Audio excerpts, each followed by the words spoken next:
başkanım? 150 kilo falan götür. He. Arkadaşlar, bildiğiniz üzere 8 Mayıs 2012 tarihinde buradamız bünyesinde bulunan K ofisi biriminde gerçekleşen hususlardan dolayı bu yetkiyi bizde almışlar. Tabii yetkiyi bizde aldıklarında bütün buradaki dosyalar Diyarbakır bölgeye götürüldü.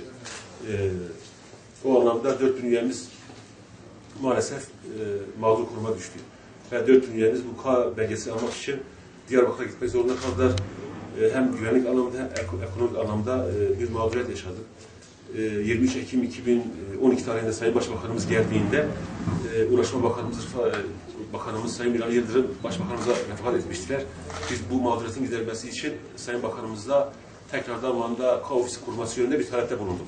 Bu da ilimize, üyelerimize, nakliyeci esnafımıza hayırlı uğurlu olsun. Bundan sonra esnaflarımız, tüccarlarımız, tacirlerimiz ve nakliye esnafımız hem Van'da hem Erciş ilçesinde K belgesi alabilecekler. Evet. Burası zaten.